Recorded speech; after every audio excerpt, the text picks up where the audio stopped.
Even when you were in the Alliance, you got cheered the whole time. Even when Yeah. you were in the WWE, ECW, you got cheered. It seemed like people never wanted to boo you.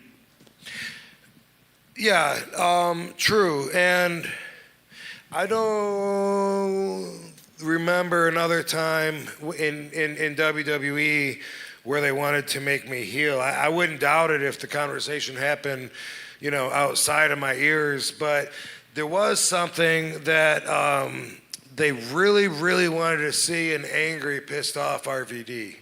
Like, that was so important to them. They really thought that's where the money was. And I would, push back against that because I'm not angry, And they're making me angry. Oh, here's a story. I did get angry one time.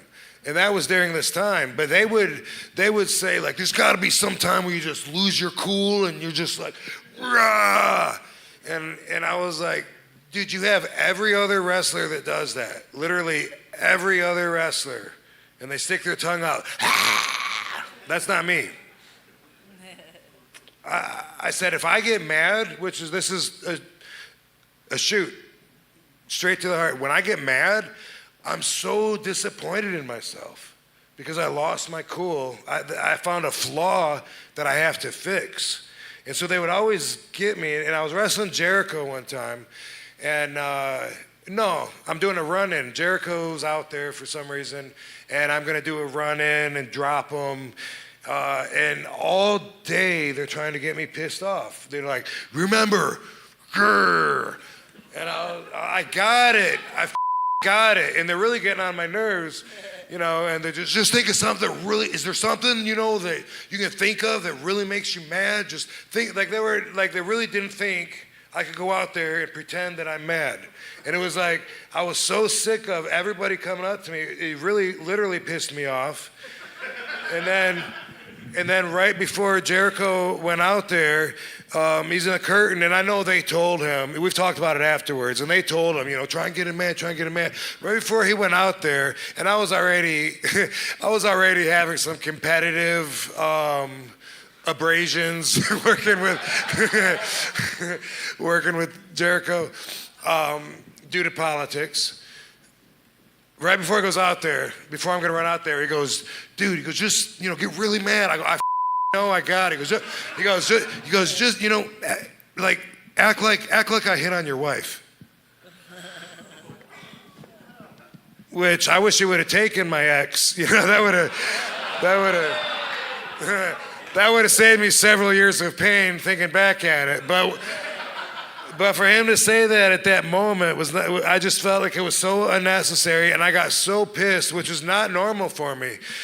So I ran out there, bam, I punched him in the face like hard, bam, bam, bam, bam, boom, he went down. I did the frog splash, boom. They wanted me to cover him and make my own count. He had the belt. He was a champion. And they wanted me to go 1, 2, 3 and take the belt. I was so pissed, I forgot to cover him. I did the splash and I grabbed the belt and I just threw it at him or whatever. And I went out. I was so pissed, I had to grab my bag and just throw everything in it and leave in my wrestling gear. And I didn't cool down until the next evening. Yeah, I don't have that much range in my. Yeah. No. The one night where Rob Van Dam got angry. Yeah. Would you consider a match with Matt Riddle since he's one of your big supporters? Oh, hey. Oh, thank you. Thank you. Yeah. I mean, I would consider anything. And by the way, I like Matt. He's cool. He's a friend. And I think that would be a good match. It'd be cool. If you don't know, which you wouldn't know unless you heard the one time, which you probably did. But I met Matt Riddle at the Playboy Mansion at a marijuana advocating party. Yeah. He was in the grotto hitting his little pipe that you pull a straw out of, the little tiny water gimmick. The water tastes nasty because it holds that much in it. And I knew him from The Ultimate Fighter because I was watching that show. And that was years and years ago because Hef stopped doing the parties like forever ago. Yeah. And he's dead. And he's And dead. he's dead, yeah.